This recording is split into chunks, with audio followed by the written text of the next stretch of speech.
नमस्कार, स्वागत है आपका एक बार फिर से एग्री पाठशाला में। आज हमारा जो ऑर्डर है उसका नाम है थाइसनोपटेरा। ठीक है, कौन सा ऑर्डर है? थाइसनोपटेरा नाम का ऑर्डर है। ठीक है, इसके बारे में हम लोग पढ़ेंगे।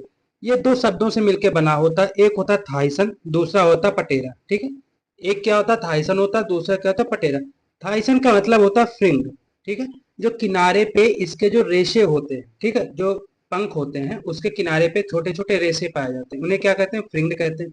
विंग का मतलब होता है पंख। ठीक है, तो इनके पंखों के बीच में सॉरी जो किनारे पे क्या होता है, छोटे छोटे लटकते हुए रेशे पाए जाते हैं। ठीक है, तो ऐसे पंखों को क्या कहते हैं? फ्रिंग्ड विंग कहते हैं। यह पूर्ण और अपूर्ण मेटामार्फोसिस के बीच की कड़ी होती है। ठीक है, क्योंकि इसमें प्यूपा जीवन चक्र में मौजूद हो सकता है। इसमें क्या होता है? या तो प्यूपा मौजूद होगा, ठीक है, क्योंकि चार अगर स्टेजेस होती तो क्या होता? कंप्लीट मेटामार्फोसिस होती। इसमें प्यूपा नहीं होता, वो इनकम्प्लीट मेटामार्फोसिस होती। ठीक है, तो अगर इसमें प्यूपा स्टेज होगी तो कंप्लीट मेटामार्फोसिस होगी, अगर प्यूपा स्टेज नहीं होगी तो इनकम्प्लीट मेटामार्फोसिस होगी। ठीक है, तो यही चीज इस पॉइंट में आपको बताई गई। अगला बात करते हैं बाया मैंडिबल स्टाइरेट, जो सुइयों के रूप में मौजूद होता है, लेकिन तो दाहिना मैंडिबल होता है वो क्या होता है? अनुपस्थित होता है। ठीक है, केवल तीन स्टाइलेट मौजूद होती है। ठीक है, इसलिए मुखांग विषम जो या एसिमेट्रिकल प्रकार के बनते हैं। ठीक है, अगर हम बात करें जो बाया मैंडिबल होता है, ठीक है, इसमें जो सुइयां होती मौजूद होती, लेकिन जो दाहिना मैंडिबल होता है इसमें सुइयां जो होती मौजूद नहीं होती। ठीक है, इसीलिए जो मुखांग होते कैसे होते? एसिमेट्रिकल या विषम आकार के या विषम ज्यामिति के होते हैं। ठीक है, अगला पॉइंट है मुखांग रेस्पिंग और चूसने के प्रकार के पाए जाते हैं। ठीक है, कि कैसे रेस्पिंग एंड सकिंग टाइप के माउथ पार्ट पाए जाते हैं, कैसे रेस्पिंग एंड सकिंग प्रकार के माउथ पार्ट पाए जाते हैं। ठीक है, ज्यादातर सदस्य जो होते हैं रोगों के प्रसार के लिए वाहक के रूप में कार्य करते हैं। कौन से रोग? वायरल रोग। ठीक है, अगर बात करें थाइसोनोपटेरा की तो इसमें जितने भी सदस्य आते हैं, जितने भी कीट आते हैं, वो वायरस रोग का प्रसार या वेक्टर के रूप में काम करते हैं। ठीक, वायरस के रोग को फैलाने का काम करते हैं। ठीक है, अब इसमें फैमिली के बारे में आते हैं। ठीक है, तो इसमें एक फैमिली आती है ट्रिपिडी। कौन सी आती है? ट्रिपिडी आती है। ठीक है, तो इसमें ट्रिपिडी फैमिली में कीट कौन कौन से आएंगे? तो इसमें आ जाएगा मिर्च का थ्रिप्स। ठीक है, जो चिली का थ्रिप्स होता है इसका साइंटिफिक नेम होता है सीटोथ्रिप्स डोरसैलिस। क्या होता है? सीटोथ्रिप्स डोरसैलिस होता है। ठीक है, जो कि लीफ कल रोग का वाहक होता है। प्याज थ्रिप्स की बात करते हैं, ओनियन थ्रिप्स की बात करते हैं, तो इसका साइंटिफिक नेम होता है थ्रिप्स टेबेसी। क्या होता है? थ्रिप्स टेबेसी होता है। अगला बात करते हैं राइस का थ्रिप्स। ठीक है, अगर इसका साइंटिफिक नेम की बात करते हैं तो इसका साइंटिफिक नेम होता है स्टेंकेटोथ्रिप्स। क्या होता है? स्टेंकेटोथ्रिप्स बिफॉर्मिस। ठीक है, स्टेंकेटोथ्रिप्स बिफॉर्मिस होता है। ठीक है, अगला जो हमारा गढ़ है या ऑर्डर है कौन सा है? डिप्टेरा। कौन सा ऑर्डर है? डिप्टेरा ऑर्डर के बारे में हम लोग पढ़ेंगे। डिप्टेरा दो शब्दों से मिलकर ये भी बना हुआ है। डाई का मतलब होता है दो, पटेरा का मतलब होता है पंख। जिनमें दो पंख पाए जाते हैं वो किस में आते हैं? डिप्टेरा में आते हैं। इसके सदस्य केवल दो ही पंख या एक जोड़ी पंख पाए जाते हैं, जैसे हाउस फ्लाई होती, घरेलू मक्खी होती, इसमें एक जोड़ी पंख या दो पंख पाए जाते हैं। तना मक्खी, मच्छर, मिज, ये इसमें सभी ये जो कीट आपको हमने बताए हैं सभी में दो एक जोड़ी या दो पंख पाए जाते हैं। ठीक है, अगला बात करते हैं इसका पॉइंट जो है पश्च पंखों की जोड़ी अल्प विकसित होकर हॉल्टस में बदल जाती है। ठीक है, जो पीछे के पंख होते हैं उनकी जो जोड़ी होती है वो विकसित नहीं होती है, जो कि हॉल्टस में बदल जाते हैं। मुखांग घरेलू मक्खी में स्पॉन्जिंग प्रकार के होते हैं। किस टाइप के इसमें मुखांग पाए जाएंगे? स्पॉन्जिंग टाइप के। कौन किसमें? हाउस फ्लाई में। ठीक है, और मादा मच्छरों में खून चूसने वाले प्रकार के मुखांग पाए जाते हैं। ठीक है, अगला बात करते हैं लेबियम प्रोबोसिस बनाता है। लेबियम क्या बनाता है? प्रोबोसिस बनाता है, जिससे स्यूडोट्रेकिया संरचना बनती है। ठीक है, अगर स्यूडोट्रेकिया संरचना की बात करें किससे बनती है? प्रोबोसिस से बनती है। ठीक है, प्रोबोसिस किससे बनाता है? लेबियम से। तथा इसमें भोजन आहार नाल में पहुंचाया जाता है। कुछ सदस्य परजीवी रहते हैं। ठीक है, जो डिप्टेरा के कुछ जो कैंडिडेट हैं या जो कीट हैं वो क्या होते हैं? परभक्षी होते हैं या पैरासाइट होते हैं, सॉरी परजीवी होते हैं। जैसे टेक्निडी हो गया या बॉम्बे सीडी हो गया, ये इसके क्या होते हैं? परजीवी के रूप में काम करते हैं। कुल कुछ जो होते हैं परभक्षी होते हैं, जैसे सरफिडी कुल की साइप्रेट फ्लाई। ठीक, जो सरफिडी कुल होता है इसकी जो साइप्रेट फ्लाई होती है वो किस रूप में काम करती है? परभक्षी के रूप में काम करती है। ठीक है, अगला इसमें पॉइंट आता है, मेटामार्फोसिस आमतौर पर पूर्ण एग, मैगट, प्यूपा और एडल्ट, ये 4 स्टेजेस जो होते हैं इसमें पाए जाते हैं। इसीलिए इसमें जो मेटामार्फोसिस होती है वो कंप्लीट मेटामार्फोसिस पाई जाती है किसमें, डिप्टेरा में। अगला पॉइंट है इसमें मैगट, जो लार्वा होता है टांग रहित होते हैं। क्या होते हैं इसमें, जो लेग्स होते हैं लेगलेस होते हैं, ठीक है, इसमें जो लेग होते हैं नहीं पाए जाते हैं। इसमें कुछ हम फैमिलीज की बात कर लेते हैं डिप्टेरा में। एक फैमिली आती है कुलसिडी, कौन सी फैमिली है, कुलसिडी नाम की फैमिली, ठीक है। इसमें कौन आता है, जो मच्छर का कुल होता है, ठीक है। मॉस्किटो का जो एग्जाम्पल होता है इसमें आता है किसमें, कुलसिडी में।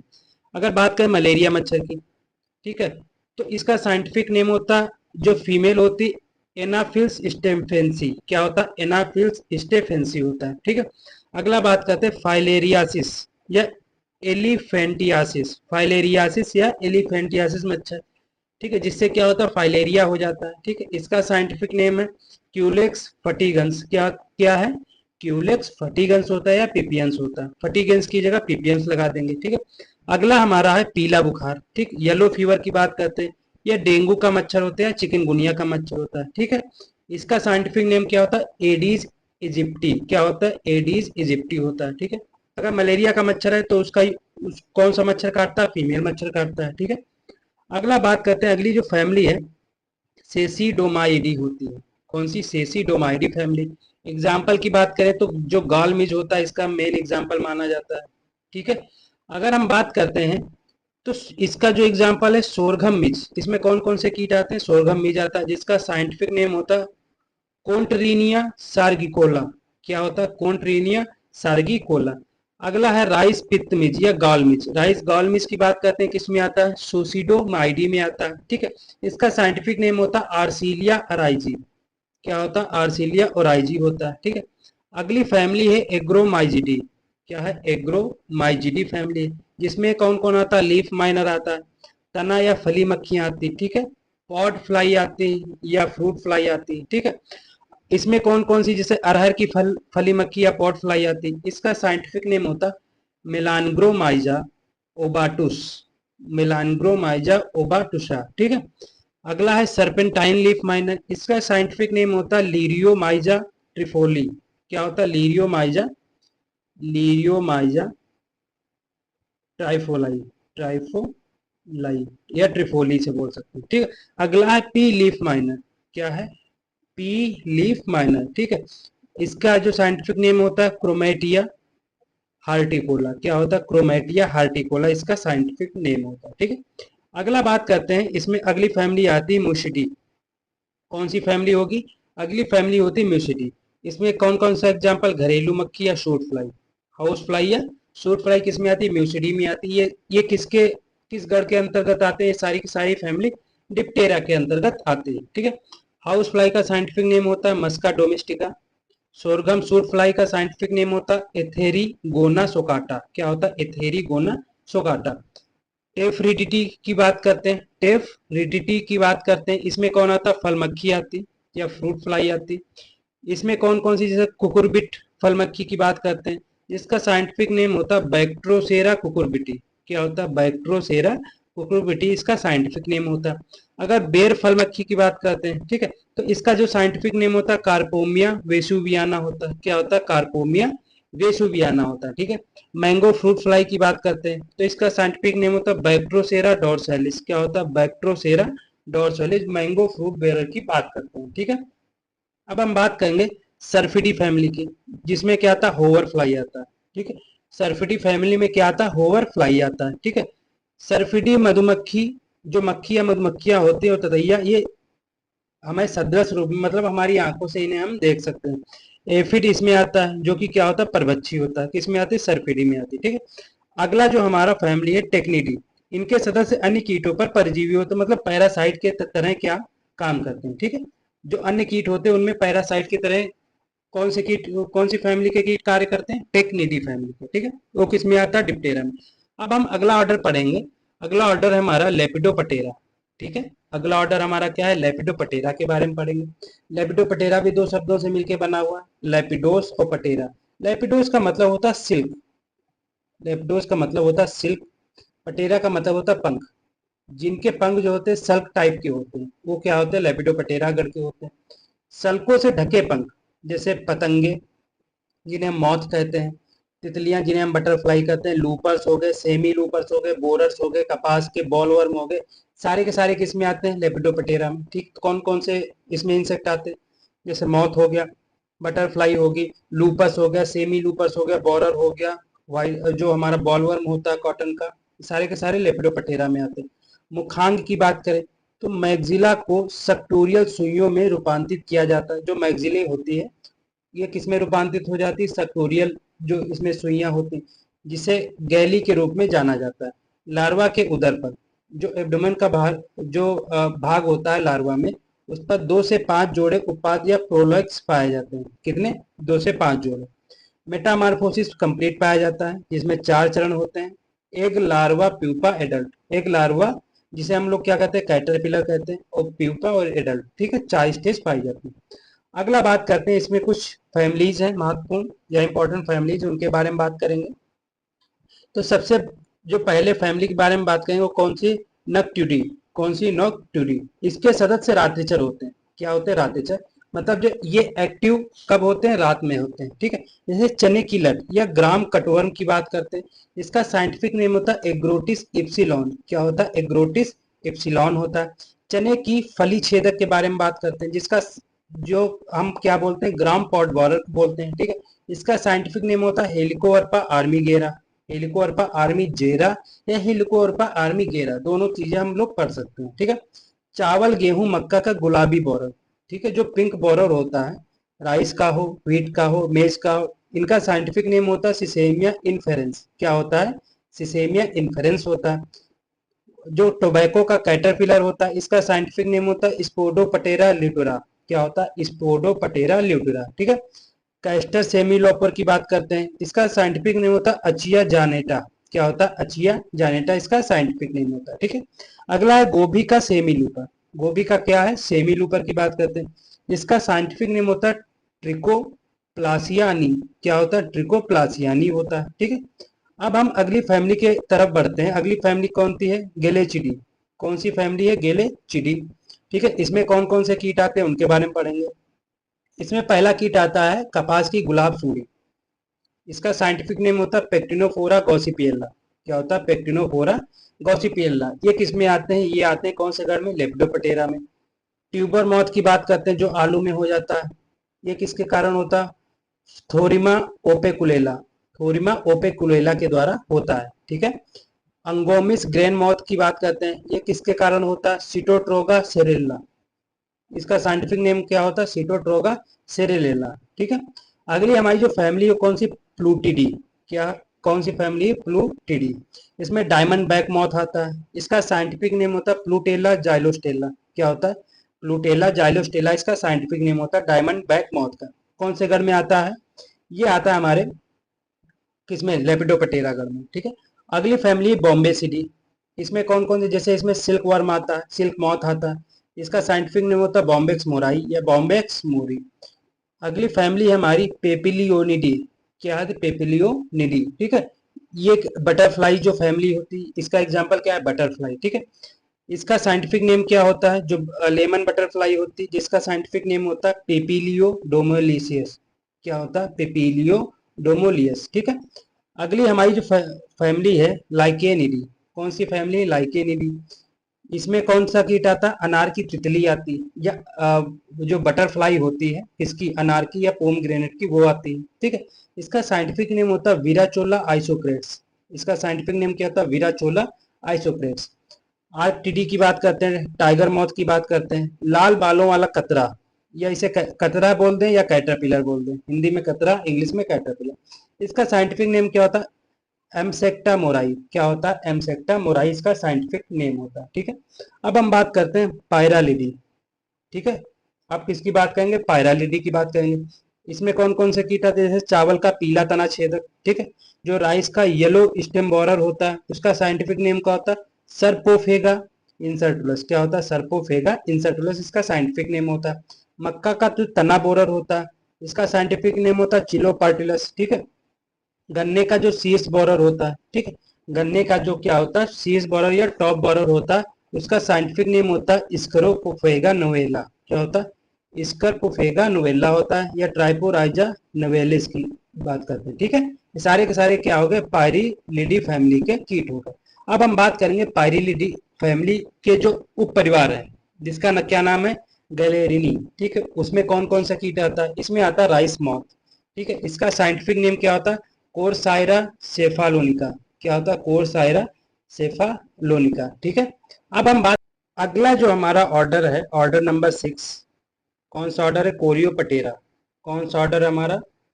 ऑर्डर नंबर 6 कौन सा है? कोलियोपटेरा। ठीक है, अब हम बात करेंगे कोलियोपटेरा के बारे में। ठीक है, तो अगर कोलियोपटेरा की बात करते हैं तो ये भी दो शब्दों से मिलकर बना हुआ, कोलियो और पटेरा।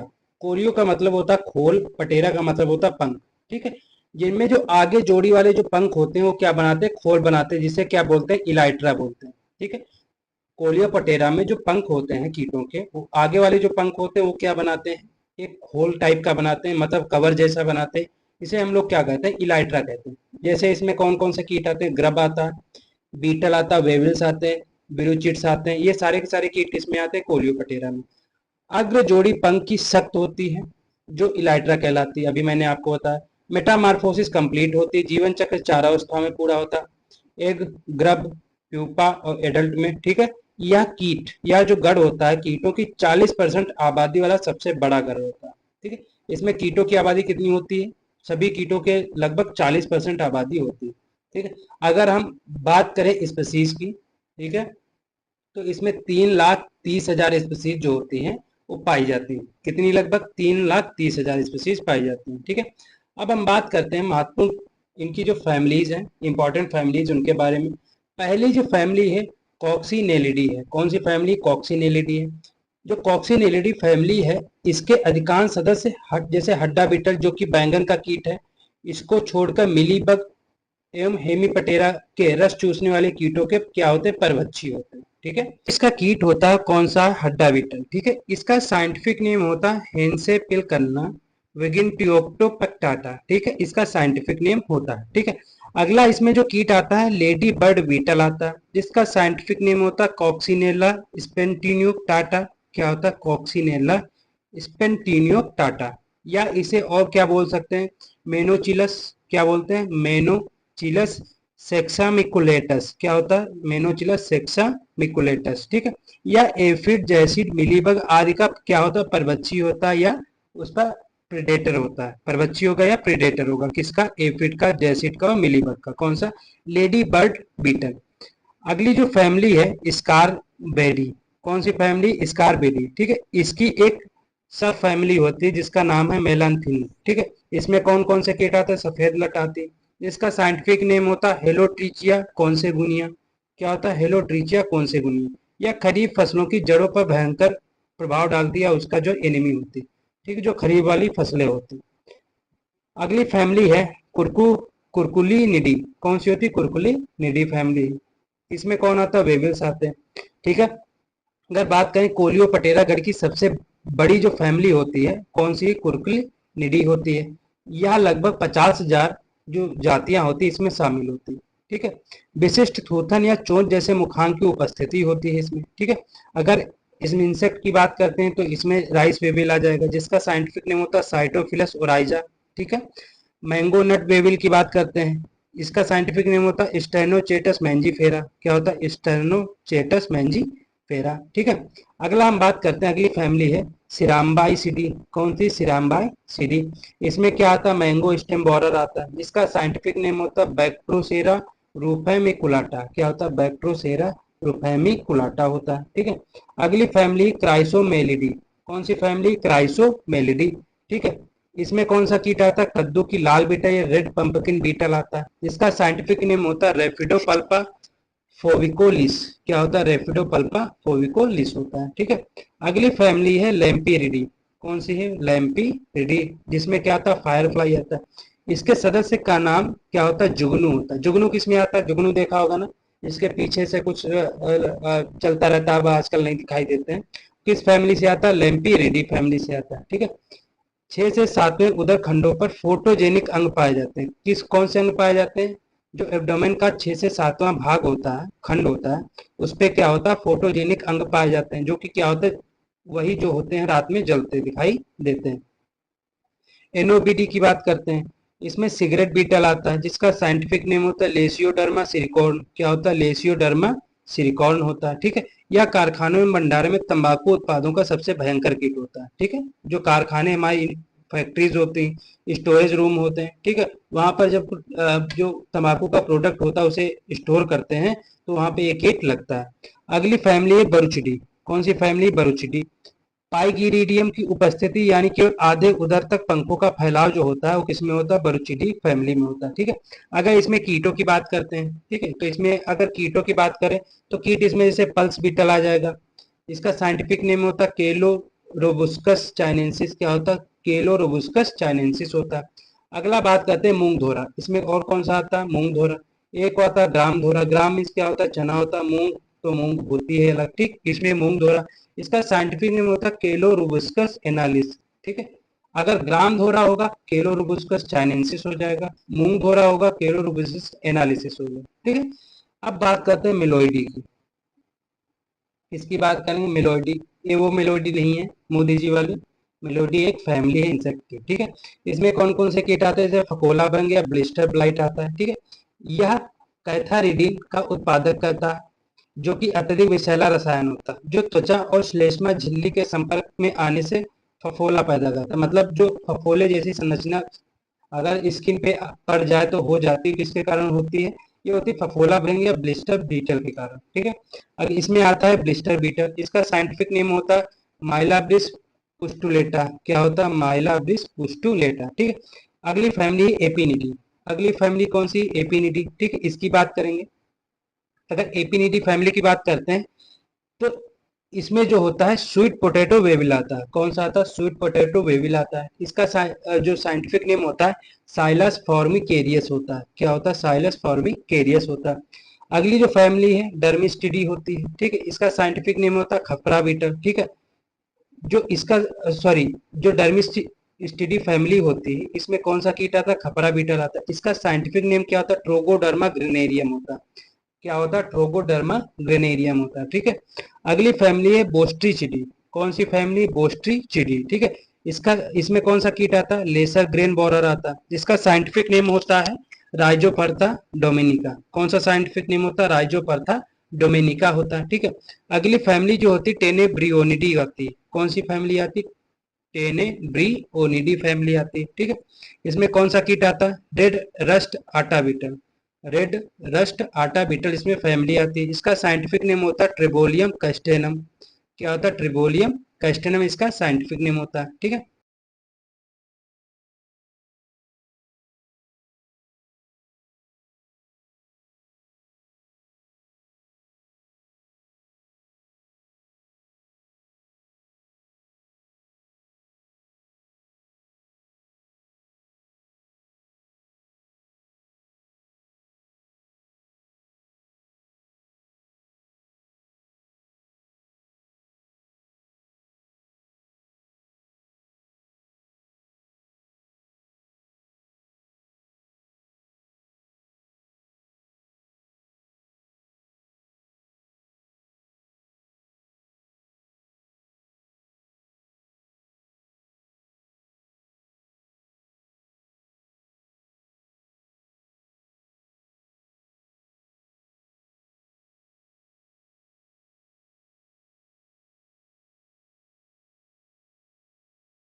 अगली कौन सी मक्खी है? अगली है एपिस सेरेना इंडिका। यह कैसी भारतीय मधुमक्खी होती है? भारतीय मधुमक्खियों में शहद उत्पादन के लिए पूरी तरह से पालतू और अच्छी प्रजाति मानी जाती है। कौन सी? एपिस सेरेना इंडिका। एपिस मेलिफेरा की बात करते हैं, इसे इटालियन मधुमक्खी भी कहा जाता है। भारत में शहद उत्पादन हेतु विदेशी प्रजाति जो पूर्ण रूप से पालतू एवं शहद के लिए सबसे अच्छी मानी जाती है, कौन सी? Apis mellifera. ठीक है। एपिस फ्लोरिया की बात करते हैं, इसे छोटी मधुमक्खी के नाम से जाना जाता है। आकार में सबसे छोटी होती, बहुत कम शहद पैदा करती है। ठीक है। शहद उत्पादन के लिए पालन करने में कोई आर्थिक लाभ नहीं होता, इसीलिए इसका जो डोमेस्टिकेशन होता है, पालतू इसे बनाया जाता है, सबसे कम इसे यूज किया जाता है। ठीक है। अब बात करते हैं अगली फैमिली, इसमें कौन सी आती? वेस्पिडी। इसमें कौन आता? ततैया का परिवार आता है। ठीक है। ततैया परिवार की कौन सी होती? वेस्पिडी होती। फार्मिसिडी की बात करते हैं, चींटियों का परिवार आता है। ठीक है। चींटियों, अगर फार्मिसिडी की बात करें, इसमें फॉर्मिक एसिड पाया जाता है। चींटियों में कौन सा एसिड पाया जाता है? फॉर्मिक एसिड पाया जाता है। ठीक है। अब अगला लेंगे कीट। अब हम बात करेंगे कीट आबादी की दहलीज अवधारणा के लिए आर्थिक निर्णय स्तर, मतलब जो economic decision level for paste population जो होता है, उसके बारे में हम लोग पढ़ेंगे। ठीक है। उनसे क्या हानि होती है, किस स्तर पे हमें पेस्ट कंट्रोल करना चाहिए, किस स्तर पे हम पेस्ट कंट्रोल नहीं कर सकते हैं, कौन से स्तर पे इनकी जो पॉपुलेशन होती है सामान लेती है, ये सारी की सारी चीजें हम लोग पढ़ेंगे। ठीक। सबसे पहले हम लोग पढ़ते हैं नुकसान सीमा, या इसे डीबी, या इसे फुल फॉर्म में डैमेज बाउंड्री बोला जाता है। क्या बोला जाता है? डैमेज बाउंड्री बोला जाता है। डैमेज बाउंड्री क्या होती है? इसे क्षति सीमा भी कहा जाता है। क्या बोला जाता है? क्षति सीमा बोला जाता है, डैमेज बाउंड्री कहते हैं। ठीक है। या इसे डैमेज थ्रेशोल्ड के नाम से भी जाना जाता है। ठीक है। क्षति सीमा नुकसान का न्यूनतम स्तर होता है जिसे मापा जा सकता है। नुकसान का यह स्तर आर्थिक नुकसान से पहले आता है। मतलब हमने क्रॉप को ग्रो किया, मतलब हमने क्रॉप की क्या की? सोइंग की। तभी से क्या होता है, कुछ कीट या कुछ जो हमारे पेस्ट होते हैं धीरे धीरे हमारी क्रॉप को नुकसान पहुंचाते हैं। ठीक है। मतलब सबसे जो कम स्तर का नुकसान होता है। ठीक है। जहाँ पे हमें कोई भी पेस्ट, कोई भी फंजीसाइड, कोई भी हेर्बिसाइड, कोई भी इंसेक्टिसाइड, ये सारी चीजें जो है अप्लाई करने की जरूरत नहीं पड़ती है। ठीक है। वो कौन सा लेवल होता है? वो होता है नुकसान लेवल, या डैमेज बाउंड्री, या डैमेज थ्रेशोल्ड लेवल की बात करते हैं। ठीक है। इसमें कौन कौन सा होता है? इसे हम क्या करते हैं? इसे हम माप सकते हैं। ठीक है। कितना हमारे अंदर जो हमारी फसल के अंदर डैमेज हो रहा है, कितना नुकसान हो रहा है। ठीक है। तो इसमें कोई भी किसी भी प्रकार की पेस्टिसाइड अप्लाई करने की जरूरत नहीं होती। ठीक है। इसका ये मतलब होता है कि जब से हमने सोइंग की है तब से धीरे धीरे थोड़ा थोड़ा सबसे जो कम स्तर का नुकसान है वो हो रहा है। ठीक है। अगला जो हमारा होता है आर्थिक दहलीज लेवल, या इसे बोलते हैं इकोनॉमिक थ्रेशोल्ड लेवल। क्या बोलते हैं? Economic threshold level. क्या बोलते हैं? Economic threshold level. ये जो लेवल होता है, या ये जो दूसरा स्तर होता है, इसमें क्या होता है, ये जो डैमेज बाउंड्री होती है, इससे ज्यादा नुकसान कीट जो होते हैं वो पहुंचाने लगते हैं। ठीक है। क्योंकि इसमें जो कीटों की पॉपुलेशन होती है वो भी बढ़ जाती है, जिसके कारण क्या होता है, कीट इससे ज्यादा जो है इसमें नुकसान पहुंचाने लगते हैं। ठीक है। तो ये जो लेवल होता है, इस पे हमें इंसेक्टिसाइड, पेस्टिसाइड, फंजीसाइड, या जो भी हम अप्लाई करना चाहें, या हमारी जो कल्चरल प्रैक्टिसेस हैं उनके द्वारा हम क्या करते हैं, पेस्टिसाइड को कंट्रोल करते हैं, सॉरी, जो हमारे पेस्ट होते हैं उनको कंट्रोल करते हैं। ठीक है। तो इसमें हमें नियंत्रण करने की आवश्यकता होती है। ठीक है। इसी कारण हम लोग पहले इसकी परिभाषा पढ़ लेते हैं। कीटों का वह घनत्व जिस पर कीट नियंत्रण उपायों को लागू किया जाना चाहिए ताकि बढ़ती हुई कीट आबादी को आर्थिक नुकसान के स्तर तक पहुंचने से रोका जा सके। कीटनाशियों का प्रयोग इस स्तर पर ईटीएल पर ही किए जाने की सिफारिश की जाती है, जिसे एक्शन थ्रेशोल्ड लेवल के नाम से भी जाना जाता है। इसका नाम क्या है? दूसरा, एक्शन थ्रेशोल्ड। मतलब इस स्तर पे हम लोग क्या करते हैं? एक्शन करते हैं। एक्शन किस चीज का करेंगे? हमारी फसल में पेस्ट लगते हैं, भाई हमारी फसल में पेस्ट लगे थे जब से हमने सोइंग की थी, वो जो नुकसान कर रहे थे वो सबसे कम स्तर का नुकसान कर रहे थे। क्यों कर रहे थे? क्योंकि उनकी आबादी क्या थी? सबसे कम थी। अब धीरे धीरे जब हमारी फसल ग्रो होगी, ठीक है, तो उनकी आबादी क्या होती जाएगी? धीरे धीरे बढ़ती जाएगी। जब बढ़ती जाएगी तो हमारी फसल को ज्यादा नुकसान पहुंचाने की कोशिश करेंगे। तो ये जो लेवल होता है, यहाँ पे इस लेवल पे आने के बाद जो पेस्ट होते हैं, ठीक है, जो हमारे कीट पतंगे हो गए या और भी हमारे जो पेस्ट होते हैं, तो ये जो हमारे फसल को ज्यादा नुकसान पहुंचाने की कोशिश, तो इस लेवल पे हम लोग क्या करते हैं? इस लेवल पे हम लोग कंट्रोल कर सकते हैं। यहाँ पे हम लोग पेस्टिसाइड का उपयोग कर सकते हैं। और यही लेवल जो होता है हमारे हाथ में होता है अप्लाई करने से जो कि हमारे फसल में लगने वाले पेस्ट को कंट्रोल कर सकता है, ठीक है। इसीलिए इसको क्या बोला जाता है, एक्शन थ्रेशोल्ड लेवल के नाम से भी जाना जाता है। अब हम बात करते हैं जो एक्शन थ्रेशोल्ड लेवल, ठीक है, या ईटीएल इकोनॉमिक थ्रेशोल्ड लेवल की बात करते हैं, ठीक है। इस स्तर पे जो हमारे कीट लगते हैं उनके बारे में बात करते हैं। जैसे कपास में लीफ हॉपर लगता है, ठीक है, या 1 से 2 लीफ हॉपर पर लीफ होता है, मतलब एक पत्ती पे 1 से 2 लीफ हॉपर कीट पाए जाते हैं, ठीक है। कपास, और कपास की बात करें इसमें सफेद मक्खी या व्हाइट फ्लाई लगता है। तो 5 से 10 एडल्ट जो होते हैं एक पत्ती पे होते हैं, या 20 जो निम्फ होते हैं एक पत्ती पे होते हैं, ठीक है। जो बॉल वर्म होते हैं ये 5 से 10% जो होता है ये डोडे की क्षति होती है, मतलब जो बॉल वर्म होता है, ठीक है, उसकी क्या होती है, बॉल की जो होती है 5 से 10% क्षति है या उसका लॉस हो जाता है, ठीक है। तो ये जो हमारा लेवल होता है पहला, इस पे पहले लेवल पे हमें कुछ करने की जरूरत नहीं, दूसरे लेवल पे हमें कंट्रोल करने की, जो कंट्रोल मेजर्स है उनको अप्लाई करने की जरूरत पड़ती है, ठीक है। उसे हम लोग क्या बोलते हैं, ईआईएल है, इकोनॉमिक थ्रेशोल्ड लेवल बोलते हैं, ठीक है। अब हम बात अब हम बात करते हैं आर्थिक नुकसान की। अब हम बात करेंगे आर्थिक नुकसान या क्षति स्तर की, या इकोनॉमिक थ्रेशोल्ड लेवल की बात करेंगे। भाई पहला स्तर था उसमें सबसे कम नुकसान होता है, वहां पे हमें कुछ अप्लाई करने की जरूरत नहीं थी। दूसरा जो स्तर था वहां पे हम अप्लाई कर सकते थे, ठीक, वहां पे अप्लाई करने के साथ साथ हम क्या कर सकते थे, उनको कंट्रोल कर सकते। ये जो स्तर है यहाँ पे जो चीजें होती हमारे हाथ से निकल जाती, ठीक है। यहाँ पे जो पॉपुलेशन होती और कीटों की बढ़ जाती, जो कि हमारी फसलों को एकदम से नष्ट करने का काम करती है, और यहाँ पे पेस्टिसाइड भी आपका काम नहीं करता, ठीक। तो ये सीधी बात है, ये जो स्टेज होती है ईआईएल की, ये हमारे हाथ से निकल जाती है, ठीक है।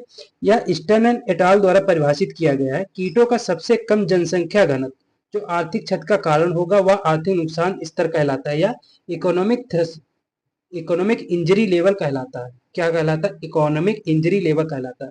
इसे डैमेज थ्रेशोल्ड लेवल के नाम से भी जाना जाता है, ठीक है। और इस पे जो होता है, इस पे पेस्टिसाइड का कोई फर्क नहीं पड़ता, क्योंकि इनकी जनसंख्या जो होती है सबसे ज्यादा हो जाती है, ठीक है।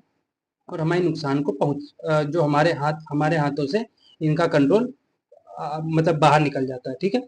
अगला जो स्तर आता है वो जर्नल इक्विलिब्रियम पोजीशन आती, सामान्यतः संतुलित स्थिति आती, या कीटों के नियंत्रण का अस्थायी हस्तक्षेप से अप्रभावित समय की लंबी अवधि में एक कीट की आबादी का औसत जनसंख्या घनत्व।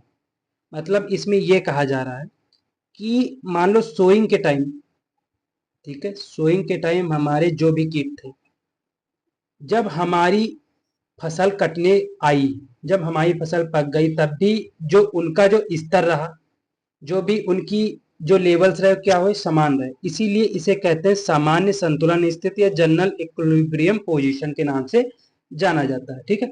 अब हमने क्या पढ़ लिया, इकोनॉमिक डिसीजन लेवल पढ़ लिया किसके, पेस्ट पॉपुलेशन के।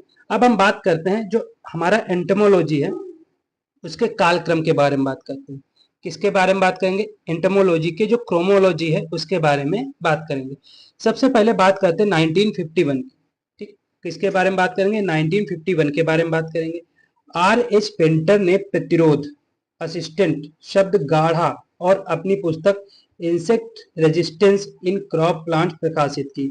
उन्हें father of host plant resistance के नाम से। दूसरा है हमारा 1962 रिकल कार्सन की पुस्तक साइलेंट स्प्रिंग का प्रकाशन हुआ, ठीक है। किसकी पुस्तक का, 1962 में रिकल कार्सन की पुस्तक साइलेंट स्प्रिंग का प्रकाशन हुआ।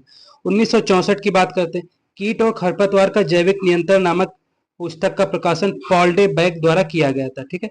1973 की बात करते हैं, पहला फोटो स्टेबल पायरोथ्रॉइड पारमेथ्रिन का विकास हुआ। पहला जो फोटो स्टेबल पायरोथ्रॉइड है जिसका नाम है पारमेथ्रिन, ठीक है, उसका विकास हुआ था। 1975 की बात करते हैं, एल्कार जिसका साइंटिफिक नेम होता है हेलिकोवर्पा एनवीपी, क्या होता है, हेलिकोवर्पा एनवीपी, ने कपास बॉलवर्म के नियंत्रण के लिए पंजीकरण कराया।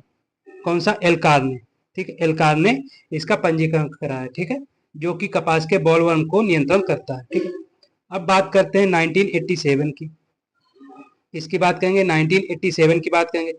एम वेग द्वारा रिपोर्ट किए गए पहले ट्रांसजेनिक प्लांट जिसे क्या बोलते हैं बीटी कॉटन का विकास हुआ, और बेल्जियम बायोटेक्नोलॉजी कंपनी के प्लांट जेनेटिक सिस्टम द्वारा मंडुका सेक्टा, क्या होता है, मंडुका सेक्टा होता है, इसके नियंत्रण के लिए बीटी एंडोटॉक्सिन जीन को तंबाकू में स्थानांतरित किया गया, ठीक है।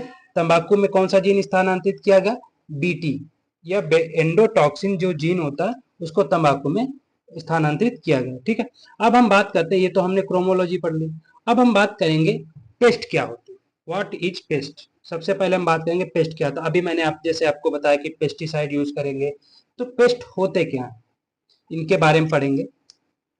सबसे पहले बात करें, कोई भी जीवित प्राणी जो फसल को आर्थिक नुकसान पहुंचाता है, साथ ही मनुष्य और उसके पशुओं को हानि पहुंचाता है, कीट के रूप में जाना जाता है। किसके रूप में जाना जाएगा, कीट के रूप में जाना जाएगा। ठीक है, किसके रूप में जाना जाएगा, कीट के रूप में जाना जाएगा। ठीक है, जो कि किसे नुकसान पहुंचाता है, कोई भी जीवित प्राणी को, ठीक है, या किसी भी कीट को, उसे हम लोग क्या कहते हैं, उसे हम लोग पेस्ट कहते हैं। क्या कहेंगे, उसे हम लोग पेस्ट कहेंगे। ठीक है, उदाहरण की बात करते हैं, जैसे कीट अवांछित पौधे जैसे खरपतवार हो सकते हैं, प्राणी हो सकते हैं, रोगाण या अन्य जीव जो मानव गतिविधि में बाधा डालते हैं, जैसे वे काटकर खाद्य फसलों को नष्ट करके संपत्ति को नुकसान पहुंचा सकते हैं, अन्यथा हमारे जीवन को और अधिक कठिन बना सकते हैं। वो क्या कहलाते हैं, पीड़क कहलाते हैं या पेस्ट कहलाते हैं। पीड़क कहलाते हैं या पेस्ट कहलाते हैं। ठीक है, अब हम बात करते हैं पीड़क या पेस्ट की जो श्रेणियां होती, सीरीज होती, कौन कौन से टाइप के पेस्ट होते हैं। सबसे पहले बात करते हैं की पेस्ट की। ठीक है, सबसे पहला जो टाइप होता है पेस्ट का, कौन सा होता है, की पेस्ट के बारे में बात करते हैं। ये सबसे गंभीर और हानिकारक कीट होते हैं। पेस्ट की बात करते हैं, सबसे गंभीर और हानिकारक पेस्ट होते हैं। ठीक है, इनकी जनसंख्या जो जनरल इक्विलिब्रियम पोजीशन होती है या जीईपी होती, डैमेज बाउंड्री एवं ईआईएल से अच्छी तरह ऊपर स्थित होती। ठीक है, मतलब जो जीईपी होती है, जो जीईपी होती है वो डैमेज बाउंड्री डीबी और ईआईएल से ऊपर होती। ठीक है, अब हम बात करते हैं मेजर पेस्ट की। मेजर पेस्ट की अगर बात करते हैं, इनकी जीपी ईआईएल के करीब होती, लेकिन सामान्य समय पर कीट नियंत्रण हस्तक्षेप से आर्थिक नुकसान से बचा जा सकता है। ठीक है, अगर जीईपी की बात करते हैं तो इकोनॉमिक इंजरी लेवल के करीब होती है। ठीक, लेकिन समय पर अगर हम कीट नियंत्रण करते हैं या पेस्ट कंट्रोल करते हैं तो उसके नुकसान से इसे बचा जा सकता है। जैसे कपास एवं धान के रस चूसने वाले कीट में हम लोग क्या करते हैं, जो जीपी होता है या ईआईएल के समय हम लोग क्या करते हैं, पेस्ट कंट्रोल करते हैं। ठीक है, जिससे क्या होता है, नुकसान होने से बच जाती है। और सबसे जो मेजर पेस्ट कौन सा होता है, धान एवं कपास का रस चूसने वाला कीट होता है। माइनर पेस्ट की बात करते हैं, माइनर पेस्ट होगा या मामूली पेस्ट की बात करते हैं, इनकी जीपी डीबी और ईआईएल के नीचे स्थित होती है। इनकी जीपी क्या होती है, डीबी और ईआईएल के नीचे स्थित होती। मतलब की बात करते हैं तो डीबी जो होगी, सॉरी जीपी जो होती है, डीबी और ईआईएल के क्या होती है, ऊपर होती है। ठीक, वहीं अगर माइनर की बात करते हैं, माइनर की, तो जो डीबी होता है प्लस ईआईएल, इसके नीचे कौन सी स्थिति होती, इसके नीचे जीईपी स्थित होती। ठीक है, अगर वही बात करते हैं मेजर पेस्ट की, तो जीईपी किसके करीब में होती, ईआईएल के करीब में होती। ठीक है, अब हम बात करते हैं, जैसे इसमें कौन सा आता है, थ्रिप्स आता है, माइट आता है, गन्ना का मिलीबग आता है माइनर में। रेगुलर पेस्ट की बात करते हैं, ये विशिष्ट मौसमी फसलों जैसे अनाज, दाल, फल को प्रभावित करना एवं एक ही फसल अवधि के दौरान कई पीढ़ियों से गुजरता है। ठीक है, जैसे धान का तना छेदक, ये क्या होता है, रेगुलर पेस्ट होते हैं। ठीक है, अब हम बात करते हैं स्पोरेडिक पेस्ट की। ठीक है, किसकी बात करेंगे, स्पोरेडिक पेस्ट की बात करते हैं। इन कीटों की आबादी आमतौर पर नगण्य होती, मतलब बहुत कम संख्या में होती, लेकिन अनुकूल पर्यावरण स्थिति के तहत कुछ वर्षों में इनकी जनसंख्या जो संख्या होती है महामारी के रूप में बढ़ते बढ़ते बढ़ते तथा इनकी ईआईएल और डीबी को कई बार पार करते हैं। ठीक है, मतलब इनकी जो आबादी होती है सामान्यतः आमतौर पर बहुत कम होती, लेकिन अगर ये अनुकूल परिस्थिति पा गए अपनी जलवायु के, ठीक, तो इनकी जो स्थिति होती, जनसंख्या होती है, एकदम बूस्ट करती, बूम करती। और जो इकोनॉमिक इंजरी लेवल होता है, ठीक है, और जो डीबी होता है, ठीक है, इसके क्या होती, पार चली जाती। इन कीटों की जनसंख्या को कम करने के लिए उपयुक्त कर्षण क्रियाओं की आवश्यकता होती है। जैसे कीट कौन कौन से होते हैं, जैसे इसमें व्हाइट लट होता है, लाल बालों वाला कैटरपिलर होता है, कटवर्म होता है और ग्रासहॉपर होता है। ठीक है, ये किसमें होते हैं, स्पोरेडिक पेस्ट में होते हैं। पोटेंशियल पेस्ट की बात करते हैं, पोटेंशियल पेस्ट को हिंदी में बोलते हैं संभावित कीट। पोटेंशियल पेस्ट को हिंदी में क्या बोलेंगे, संभावित कीट के बारे में बात करेंगे। ये कीड़े वर्तमान में किसी भी तरह की आर्थिक क्षति नहीं पहुंचा सकते, इसलिए इन कीटों को पेस्ट में लेबल नहीं किया जा सकता। कौन से, पोटेंशियल पेस्ट को। जीपी डीबी के नीचे स्थित होता है और अनुकूल परिस्थितियों में भी ईआईएल को पार नहीं करता। लेकिन परिस्थिति तंत्र में कोई भी परिवर्तन उनकी जीपी को अधिक बढ़ा सकता है और इन कीटों से आर्थिक नुकसान होने का खतरा होता है, लेकिन इनसे खतरा नहीं होता। ठीक है, जैसे कपास हो गया, सोयाबीन पर स्पोडोपटेरा लिटूरा, गेहूं पर सैन्य कीट, संभावित कीट, ये सारे के सारे उदाहरण किसके हैं? पोटेंशियल पेस्ट के उदाहरण। ठीक है, किसके उदाहरण? पोटेंशियल पेस्ट के ये उदाहरण होते हैं।